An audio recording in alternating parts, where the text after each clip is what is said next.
आपसे मैं रिक्वेस्ट करूँगा कि जब मैं आपको बोर्ड की तरफ ले जाऊँ तो तब आपने बोर्ड की तरफ ध्यान देना है। वैसे मैंने बहुत कुछ लिखा है, लेकिन जब मैं बोल रहा हूँ तो आप मेरे तरफ तवज्जो दें, ताकि जो मैं एक्सप्लेन कर रहा हूँ आपको अच्छी तरह समझ आए। बाकी जो बोर्ड में है, बोर्ड के ऊपर मैंने लिखा है वो ऑलरेडी मैं एक्सप्लेन करने जा रहा हूँ स्टेप बाय स्टेप। आज हम पढ़ेंगे कैरेक्टरिस्टिक्स ऑफ इमेज, मतलब जो इमेज हमारे पास बनता है मिरर से, कनकेव मिरर है या कन्वेक्स मिरर है, क्लास 10 में जो ज्योमेट्रिकल ऑप्टिक्स में हम पढ़ते हैं, या लेंसेज में हमारे पास जो इमेज बनता है, तो उस इमेज के कुछ कैरेक्टरिस्टिक्स होते हैं, तो उनको हमने डिस्कस करना है आज। सबसे पहले हमने मैग्निफिकेशन को और पोजीशन को, एटीट्यूड और टाइप, ये चार हम इंशाल्लाह डिटेल में पढ़ेंगे। करते हैं मैग्निफिकेशन, इसको हम कैपिटल M से शो करते हैं। किसी भी इमेज के मैग्निफिकेशन का मतलब होगा the ratio of size of image to size of object is called magnification.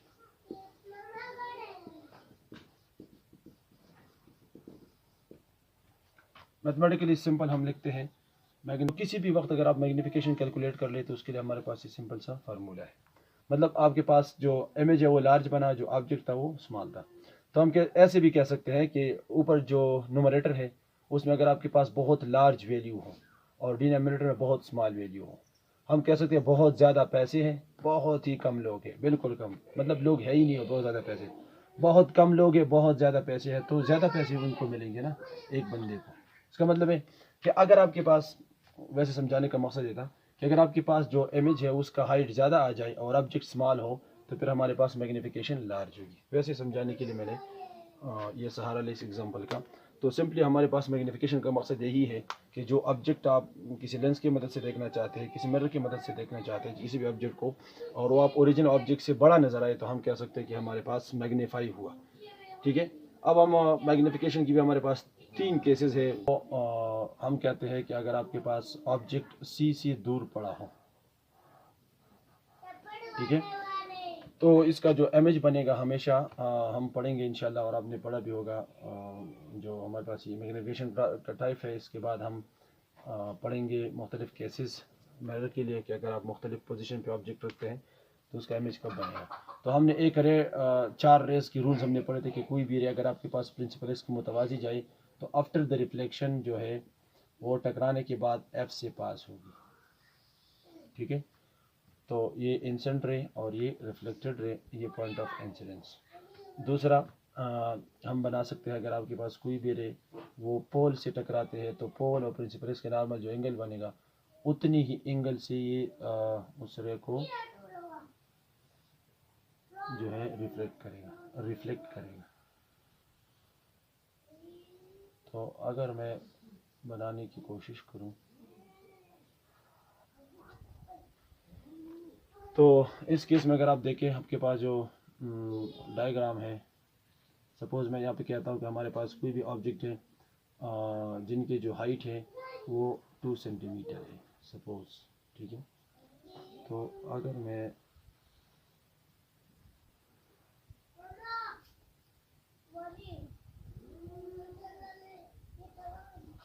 जहाँ पे रेज इंटरसेक्ट होंगे वहाँ पे हमारे पास जो है इमेज बनेगा। तो हम कहते हैं कि ये जो इमेज हमारे पास बना, ये 2 सेंटीमीटर हमारे पास हाइट ऑफ द ऑब्जेक्ट है और ये 1 सेंटीमीटर हमारे पास हाइट ऑफ द इमेज है। ठीक है, तो इससे पहले जो हम मैग्निफिकेशन के बारे में हमने पढ़ा था कि मैग्निफिकेशन हमारे पास हमेशा height of the image by height of the object के बराबर होता है। यहाँ पर हाइट ऑफ द इमेज हमारे पास 2 और जो हमारे पास ऑब्जेक्ट है वो 1 है, तो 2 डिवाइड बाई 1 से sorry height of the image हमारे पास 1 है और अब ऑब्जेक्ट जो है वो हमारे पास 2 है, तो 1/2 से हमें आंसर मिलेगा। सेंटीमीटर लगाने की ज़रूरत नहीं है। वैसी मैग्निफिकेशन जो है वो हाइट ऑफ द इमेज और हाइट ऑफ द ऑब्जेक्ट की रेशो है, तो रेशो में हमारे पास हमेशा यूनिट्स नहीं होती कि हमारे पास जो इस केस में जब आपके पास ऑब्जेक्ट बड़ा हो, ठीक है, और इमेज आपके पास स्मॉल बन जाए, जिस तरह इस केस में बनता है कि जब आपके पास ऑब्जेक्ट कनकेव मिरर के सामने सेंटर ऑफ कर्वेचर से दूर पड़ा हो, तो उस केस में हमारे पास जो इमेज बनेगा वो ऑब्जेक्ट से कम होगा।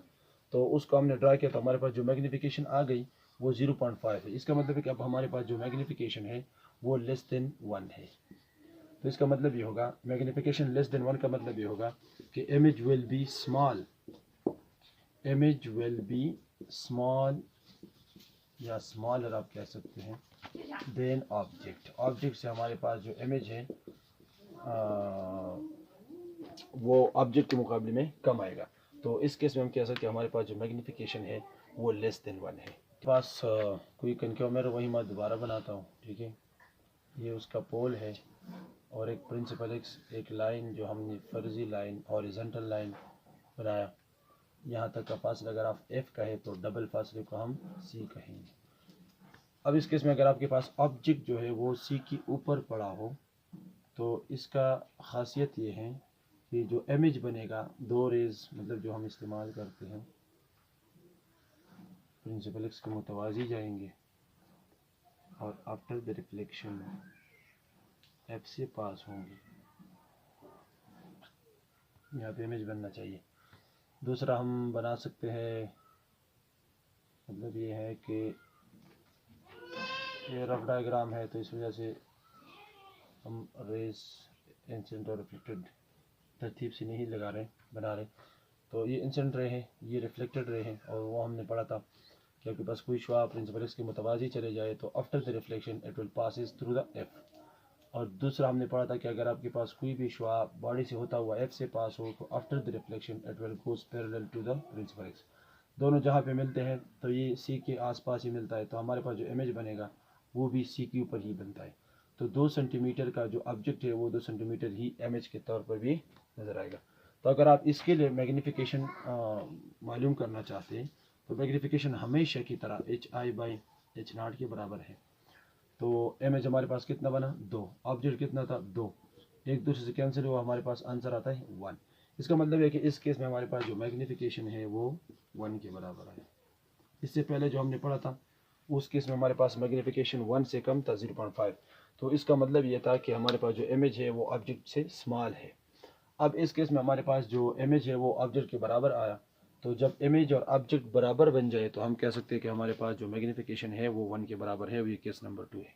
इसमें हम ऑब्जेक्ट को सी और एफ के दरमियान रखें तो हमारे पास जो इमेज बनेगा वो सी से पीछे यानी बियॉन्ड द सी, और इसका जो मैग्नीफिकेशन होगा वो ज़्यादा होगा।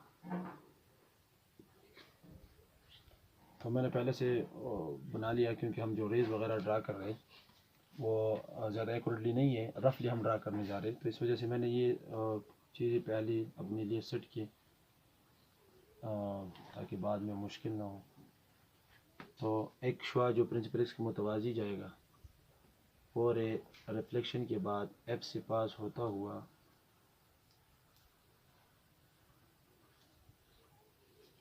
यहाँ पे आएगा, और इस तरह हम एक और रे भी बना सकते हैं। तो मैं पहले रिफ्लेक्टेड रे बनाऊंगा और इसके लिए हम कह सकते कोई भी शुआ अगर एफ से पास हो और मिरर से टकराए तो after the reflection it will goes parallel to the principal x.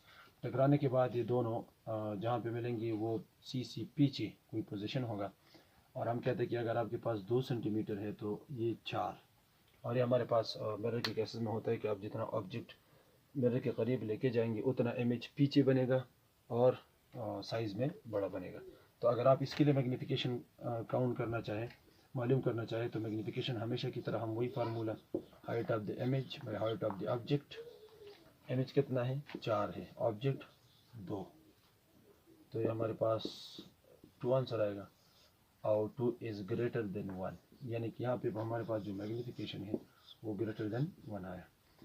तो इसका मतलब ये हुआ कि हमारे पास जो मैग्नीफिकेशन है वो 1 से ग्रेटर है, तो इसका मतलब है कि इमेज ऑब्जेक्ट से ज़्यादा है। Means image is large in size than object।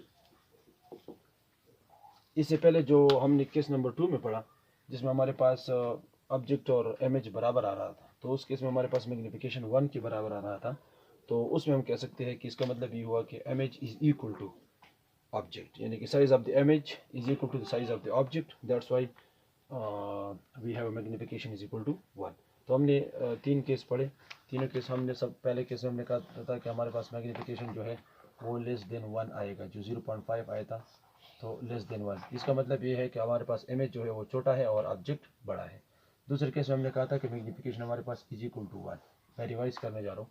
तो इसका मतलब है कि जितना इमेज बना उतना ही ऑब्जेक्ट था, मतलब बराबर के साथ हिसाब से। जिस तरह हमारे पास जो प्लेन मिरर्स बनाते हैं वो जितना ऑब्जेक्ट होता है उतना ही इमेज बना देता है, जो हमारे घरों में होता है, जो हमारे जेबों में होता है, जिनकी मदद से हम अपने शक्ल को देखते हैं, चेहरे को, तो उसको प्लेन मिरर कहते हैं और उसकी मैग्नीफिकेशन हमेशा 1 के बराबर है। और यहाँ पे हमने देखा कि हमारे पास अगर मैग्नीफिकेशन ग्रेटर देन 1 है तो मैं कह सकता हूँ कि हाइट ऑफ द इमेज जो है वो ज़्यादा है ऑब्जेक्ट से। यहाँ पर हाइट ऑफ द इमेज जो है वो बराबर है ऑब्जेक्ट की। यहाँ पर हाइट ऑफ द इमेज जो है वो कम है हाइट ऑफ द ऑब्जेक्ट से। तो ये हमारे पास 3 केसेस है मैग्नीफिकेशन की, तो मैंने डिटेल्स समझाने की कोशिश की। कोई भी मसला हो तो आप कमेंट्स में बता सकते हैं। इस चैनल में हम कोशिश करेंगे कि इसको हम क्लियर करें। इंशाल्लाह मैंने अपनी तरफ से मैग्नीफिकेशन को बड़ी डिटेल से एक्सप्लेन किया है। ये हमारे पास पोजीशन या लोकेशन ऑफ द इमेज, इससे मतलब क्या होगा? लोकेशन या पोजीशन ऑफ द इमेज का मतलब ये होगा कि हमारे पास जो इमेज बनता है वो मिरर से यानी कि पोल से कितना दूर है, कितने फासले पर है। तो उस फासले को आप मेजर करेंगे और आप कहेंगे कि ये इतने फासले पर हमारे पास जो है इमेज बना। सी से दूर पड़ा हो तो उसका जो इमेज बनेगा, उसके इमेज का जो लोकेशन होगा वो बिटवीन सी एंड एफ होगा। फिर हमने दूसरे केस में पढ़ा था कि अगर आपके पास ऑब्जेक्ट जो है वो सी के ऊपर पड़ा है तो उसका जो इमेज भी बनेगा वो भी सी के ऊपर भी ही बनेगा। तो हम कहते हैं कि when the object is on centre of curvature its image will be also on centre of curvature. तो इसके इमेज का जो लोकेशन होगा वो भी सेंटर ऑफ कर्वेचर होगा। और इसके बाद हमने पढ़ा था कि अगर आपके पास जो ऑब्जेक्ट है वो सेंटर ऑफ कर्वेचर और एफ के बीच में हो तो हमारे पास जो इमेज बनेगा वो बियॉन्ड द सी बनेगा, लार्ज भी बनेगा। तो हम फिर इमेज का जो लोकेशन है वो बता सकते हैं बड़े आसानी से कि हमारे पास किस पोजीशन पे बनता है। जी, एटीट्यूड का मतलब होगा the image formed is upright और इन्वर्टेड। हमारे पास जो इमेज बना वो सीधा है, ठीक है, या इमेज जो है वो इन्वर्टेड है। जब उल्टा होगा तो उसके लिए हम फिज़ में इन्वर्टेड, और जब सीधा हो तो उसको हम अपराइट कहेंगे, ठीक है। तो इसके लिए हम, अगर आपके पास कोई ऑब्जेक्ट है किसी भी कनकेव मिरर से वो सेंटर ऑफ कर्वेचर के ऊपर पड़ा हो, एक केस हम लेते हैं, फ़र्ज़ करें ऑब्जेक्ट आपके पास सेंटर ऑफ कर्वेचर के ऊपर है, एक शुआ उससे जाके पोल से टकराएगा और सेम एंगल से आएगा, और दूसरी शुआ जो है वो एफ से पास होगा और प्रिंसिपल एक्स के मुतवाज़ी जाएगा, दोनों यहाँ पे मिलते हैं। तो ये आपके पास जो बना वो इमेज है, ये इमेज है, ये आपके पास ऑब्जेक्ट है, ठीक है। तो यहाँ पर आप देखें, आपको आपके पास जो इमेज बना वो ऑब्जेक्ट जो है वो सीधा है, अपराइट है, और जो इमेज है वो इन्वर्टेड है। तो इसका मतलब है कि हमारे पास इमेज जो है वो इन्वर्टेड बना। तो जितने भी हमारे पास रियल इमेजेस हैं वो हमेशा इन्वर्टेड होते हैं। यहाँ पे अगर आप देखिए हमारे पास एक और केस है कि अगर आप ऑब्जेक्ट को करीब लाए, इतना करीब लाए कि एफ से बी यानी कि एफ और पी के दरमियान लाए, यानी कि इस पोजीशन पे कहे हुए, तो यहाँ पर मैंने लाया कि ऑब्जेक्ट आपके पास एफ और पी के दरमियान हो, तो फिर हम कहते हैं कि एक शुआ मुतवाज़ी जाएगा फिर प्रिंसिपल एक्स की, और वो रिफ्लेक्शन के बाद एफ से पास होगा। हम ऑलरेडी हमने ये पढ़ा है। दूसरा रे जो है वो पोल से टकराएगा और उतना ही एंगल से रिफ्लेक्ट बैक होगा। तो अगर आप रियल रेस को देखें, they will never intersect each other, हमेशा पैरेलल जाएंगे, ठीक है, इनके दरमियान जो फासला है वो हमेशा बराबर रहेगा। तो हम कहते हैं कि रियल रेस नेवर क्रॉस। तो इसका मतलब ये हुआ कि हमारे पास एक्चुअली इमेज नहीं बनेगा, लेकिन जब हकीकत में हम देखें, डायग्राम कहता है कि नहीं बनेगा, लेकिन जब हम रियली देखते हैं तो हमारे पास इमेज बनता है। तो किस तरह बनता है? तो आपके पास जो ये रिफ्लेक्टेड रे है आप इसको बिहाइंड एक्सटेंड करेंगे इस तरह, ठीक है, और ये जो दूसरा रिफ्लेक्टेड रे है उसका आप बिहाइंड एक्सटेंड करेंगे इस तरह। तो जहाँ पे यहाँ पे एक दूसरे के साथ मिलते हैं, तो यहाँ पर जो इमेज बना वो मिरर के उस पार बना, ये हमारे पास वर्चुअल इमेज है, ठीक है। तो और ये ऑब्जेक्ट भी अपराइट है और इमेज भी अपराइट है, ठीक है। तो ऐसे केस में हमारे पास जो इमेजेस बनते हैं वो हमेशा अपराइट होते हैं। तो ये कहता है कि आपके पास जो इमेज बना है तो आप उसका एटीट्यूड बताओ। तो एटीट्यूड का मतलब होगा कि जो इमेज बना है वो अपराइट है या इन्वर्टेड है। टाइप ऑफ इमेज का मतलब ये होगा कि हमारे पास जो इमेज बनता है, ठीक है, जो इमेज हमारे पास बनता है वो रियल है या वर्चुअल है, ठीक है। The image formed is real or virtual। तो रियल इमेजेस के लिए हम तीन तरह की डिफिनेशन करते हैं। सबसे पहले मैंने दो डायग्राम्स बनाए हैं यहाँ पे, डायग्राम 1 और ये डायग्राम 2 है। इस तरह मैंने पहले भी इसको डिस्कस कर चुका हूँ मैं तीसरे नंबर टाइप के लिए, कि आपके पास कोई ऑब्जेक्ट वो सी के ऊपर पड़ा है, ठीक है, उससे दो रेज जाते हैं, एक पी से टकराता है और एक एफ से पास होता है, दोनों रिफ्लेक्शन के बाद यहाँ पे मिलते हैं। तो इसका जो इमेज बना इस केस में सी के ऊपर बनता है, ठीक है। तो रिफ्लेक्शन भी इस साइड से होता है और इमेज ऑब्जेक्ट भी इस साइड पे पड़ा है और इमेज भी सेम, मतलब सब कुछ सेम साइड पर बना। तो ऐसे इमेजेस हमेशा हमारे पास रियल होते हैं, ठीक है। दूसरा है कि जो भी इमेज हमारे पास इन्वर्टेड आए तो वो हमेशा हमारे पास रियल होगा। यहाँ पे आप देखिए हमारे पास कोई कनकेव मिरर है जिसका ये साइड हम कोट कर चुके हैं और ये जो दूसरा साइड हमारे पास ट्रांसपेरेंट है, यानी कि पॉलिश है। और ऑब्जेक्ट को मैंने करीब लाया, एफ़ और पी के दरमियान मैंने रखा, तो एक रे टकराने के बाद एफ से और दूसरा रे पोल से टकराने के बाद इस तरह। तो अगर आप रियल रेस को देखिए दे विल नेवर इंटरसेक्ट, और जहाँ पे इंटरसेक्ट हो जाए वहाँ पे इमेज बनता है। तो मतलब है कि यहाँ पर हम इमेज की तवक्को नहीं कर सकते कि यहाँ पर हमारे पास इमेज बन जाए। तो आप इन रिफ्लेक्टेड रेस को बिहाइंड एक्सटेंड कर ले तो यहाँ पर एक दूसरे के साथ इंटरसेक्ट होकर इमेज बनेगा। ये इमेज हमारे पास, आप यहाँ पे देखिए जो रिफ्लेक्शन होती है इस साइड से होती है, ऑब्जेक्ट भी इस तरफ पे है, रेज भी यहाँ पे रिफ्लेक्ट होते हैं और हमारे पास इमेज इस तरफ बना, ठीक है। तो जब दूसरी साइड पे इमेज हमारे पास बन जाए, रिफ्लेक्शन एक तरफ पे हो और इमेज दूसरी साइड पे बन जाए, तो वो हमारे पास वर्चुअल इमेजेस होंगे। और हम कहते हैं कि हमारे पास जब इमेज ऑब्जेक्ट के बराबर बन जाए, मतलब सीधा हो और इमेज भी सीधा बन जाए, तो वो वर्चुअल होंगे। अगर आपके पास ऑब्जेक्ट सीधा और इमेज इन्वर्टेड बन जाए तो वो रियल इमेजेस होंगे। दूसरी बात ये, दूसरा डेफिनेशन हम कहते हैं कि रियल इमेजेस वो होंगे जिनको हम स्क्रीन पर हासिल कर सकते हैं। मतलब जिस पोजीशन पर आपको पता चला कि इमेज का लोकेशन ये है, सी के ऊपर बनता है, तो आप सी के ऊपर कोई स्क्रीन आप लेके आएँ, स्क्रीन के तौर पर आप किताब इस्तेमाल कर सकते हैं, कोई गथा वगैरह कुछ भी हो, वहाँ पे रख के जो इमेज होगा वो उसके ऊपर बनेगा। तो हम कह सकते हैं कि अगर उसके ऊपर बना तो स्क्रीन के ऊपर हमने इमेज को हासिल किया, ऐसे इमेजेस को हम रियल इमेजेस कहते हैं। और जो हम स्क्रीन पर हासिल नहीं कर सकते तो ऐसे इमेजेस को हम वर्चुअल इमेजेस कहते हैं। तो इस तरह भी हम डिफ़ाइन करते हैं।